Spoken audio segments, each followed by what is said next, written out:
Welcome to the Wellness Worker Podcast. We're here today with Dr. Kenyon Godwin. I got it right? Right. Kenyon Godwin is a nodal chiropractor in the city of Arlington, has a location called the Active Family Wellness Center. Kenyon, tell us a little bit about who you are and what you do. I stated so. I'm Dr. Kenyon Godwin of Active Family Wellness Center.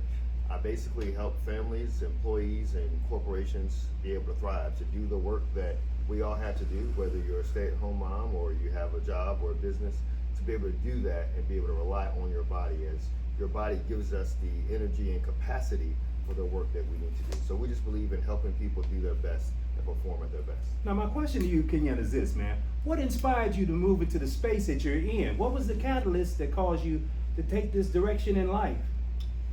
So I went to the Air Force at 17, and I went to the Air Force as a medical worker. I was a lab technician, and I just loved the experience of helping contribute towards helping save someone's life and help them be healthier. Mm-hmm. And that reminded me of when I was 12, and I had that initial thought of being a doctor because my mother had suffered from cardiovascular disease at that time. Wow. And what seemed to be a hopeless situation, Mm-hmm. I just internalized it as a kid as I'm going to figure out a way to help her, so I'll become a doctor. Not because that was my family pedigree or my I see. surrounding, but just pain turned into purpose. Wow, man, that's profound, man. Had an experience that was a seed planted that didn't come to fruition until later on in life, but and as a result of that experience, tell us about some of the impact that you've been having as far as on like the maternal piece that you do, because I found that fascinating. It is fascinating. In chiropractic, there's a separate section or category for Mhm. people who do prenatal chiropractic. Mm-hmm. So I'm a Webster certified prenatal chiropractor, and I'm one of very few males in this space in our Really? entire profession. But within that, to date, we are 35 for 38. What that means is we've had Wow. 38 women come in with breech babies that are not in the right position, not head down, and 35 of them we've been able to help get back into position for a natural vaginal birth. Man, So yeah, it's been pretty amazing. woo-wee, man. Now, I'm just curious, man. What kind of thing do you do in order to make this readjustment, or does it take long? Well, how does that work? Well, everybody's different. So here's the misconception. So chiropractic means done by hands. Okay, But I am not turning their babies or even Uh-huh. touching their babies. okay, See, the premise of chiropractic is the power that made the body heals the body. that's powerful. So my job is to realign the spine and allow the body to do what it's supposed to do. Wow, that's intriguing, man. That kind of success rate is uncommon. I don't even really know the industry, but that's uncommon in any industry. That kind of success rate, man. Tell me a little bit about your multifaceted approach to wellness. Sure. So we look at, to me in my office, I always say that we believe that health is mind, body, and spirit. Okay. If there's a problem in one area, it's going to show up in the others. Mm-hmm. I can see that. From a physical standpoint, that is me utilizing chiropractic, using some instruments, teaching them how to correct their posture and do proper exercises to maintain it. We have shock wave, which is acoustic waves, sound waves that Yeah. help regenerate healing. We have spinal decompression that helps with sciatica, different things of that nature. And then we also utilize functional medicine, holistic nutrition, and things of that nature in lab work to help a person be at their best. So we put all that together with some specific coaching and guidance, and just recognize a person as a person. So when you come in, you're not just a number, but knowing that we know you, Right. and we can tell something's off. And if something is off, we got time to give you some guidance or just some prayer, support, and encouragement. So that's how I look at wellness. It's just a total holistic approach. Now, in anticipation of having a conversation with you, I was looking at some information about what you've been doing in the community, and there was something that was mentioned about a dream coaching situation. Didn't really give me any details about it, but can you elaborate on what that is? Yes, so it began as Dreams Consulting. It's now Okay. Now changed over to just Kenyon Godwin LLC. So Okay. what happened is during my time of being an entrepreneur, I consistently had other entrepreneurs asking me for guidance, for strategies, for things to help, not just in business, but in Right. marriage and In life. Wow. And so that's how my consulting and advisory work began. And so now I just basically help high performance leaders and Really? faith-driven entrepreneurs align their vision, their values, and their vitality, so therefore they can maximize their scale without burnout or drifting from their core purpose. Now, is DREAM an acronym, or does it just speak to the dream?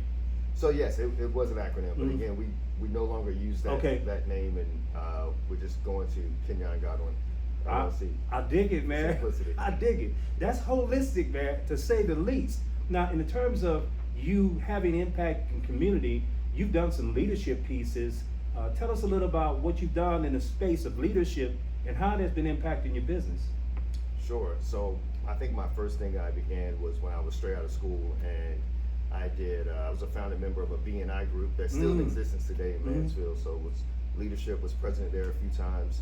Got involved with the Greater Arlington Chamber of Commerce, served as an ambassador, Wow. Doing different things.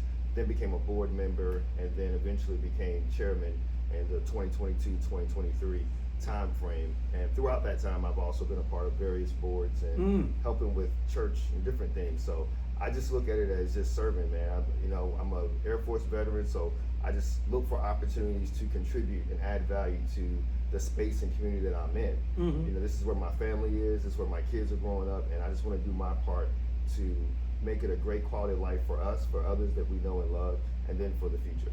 Dude, I want to touch on something for a second, because what you said about the service piece is powerful, and it connects directly to wellness, because in my observation, one of the things that I've noticed is that people that are always on the grind trying to be out there to get it, they burn out. They get stressed out, overwhelmed often.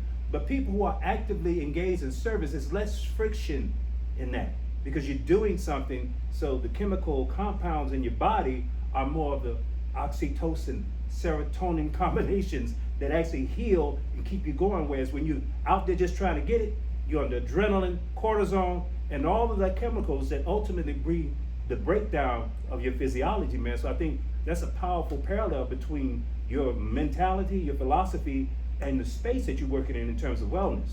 Absolutely. So to me, it boils down to intentionality. Okay. So earlier when I was just speaking about the consulting work I do, I specifically focus on aligning. I use that word alignment. I have a whole framework called the Align framework. Really? But that's the difference. So if I'm working from a space of my own vision, my own purpose in life, and my own values, then I'm less likely to burn out as long as I stay aligned with those things. Right. When we start mixing and doing other things, we are more prone to burnout because we're just spinning our wheels, but it's not always purposeful. I know what you mean, man. And actually, we have several chiropractors that are part of our network of distributors. And I never really knew what you explained today about what chiropractic means. I never really looked the word up. I always thought it had to do with, people twisting you to make your bones pop and stuff like that. But in terms of your experience in the chiropractic space, what is one of the greatest challenges, not just in chiropractic, but in your overall wellness? What's one of the greatest challenges that you face in this industry? So one of the greatest challenges, actually I'm gonna give you two. One is insurance. So healthcare insurance is not what people think it is. It's not designed for day-to-day living and issues. It's designed for crisis. Really? But we've been accustomed to using it for lifestyle related things. So therefore we expect it to pay for everything we want to do with our health. And not understanding that it's a system, there's these strict guidelines for providers, as well as the reimbursements for providers are so low that it's hard to run a business with that type of business model. It benefits them, but the patients are limited, the doctor's limited. It's just a horrible situation. So, and you're seeing a lot of doctors of all types begin to step outside of insurance, become more concierge, do things that are more cash-based so that people can get the care they really need. The second challenge I would say that we have in our industry specific to chiropractic is just the overall lack of understanding that the public has about what it is that we do. People think that we're primarily neck or back pain doctors when really we are the doctors for human performance and vitality and longevity. So we just utilize the spine as a lever to help the nervous system function at its best. Dude, that's powerful, man. I'm glad you shared that, because I recognize that some of the modalities that we use in our technology, like dorm therapy, which is the general alignment of the spine, the reflexology, which is the triggering of those key meridian points that connect to the internal organs, and the acupressure that helps to move the lymph through the system. All of these healing modalities, and recently I've started to become more aware of how challenging it is to navigate through the insurance space, because historically we've had people buy these chairs that have self-directed health insurance savings accounts. Yes. But with more traditional insurance models, there's a lot more to navigate in order to be able to use that to purchase a chair for therapeutic purposes. So I really appreciate you shining some light on that. In terms of what your vision is for your future, where do you see yourself going in terms of your outreach, your service, your impact? What does that look like going forward for Mr. Godwin? So just building a team to be the premier wellness one-stop shop for the Metroplex, the state, the nation. Ooh, so we are going to assemble a team where we can utilize modern technology and automate as many things as possible, but help people get care better and faster and as convenient as possible, but not with burning out our own employees and our own team. So finding purposeful people that buy into the purpose and values of what we provide, but then also finding the people that realize I'm sick and tired of being sick and tired. Yeah, sir. And I'm tired of suffering. I want to be able to engage in life and not just survive. Man, tell us, how can people get in touch with you? Because a lot of people that see these podcasts, they like, man, I want to get some more information about that or make a connection there. How do they get in touch with you? Well, these days it's easy to go to social media. We're on Facebook and Instagram as Active Family Wellness Center. We also have a website, www.txwellnessdoc.com. So texaswellnessdoc.com. That's the best way to get a hold of us and learn more about what we're doing.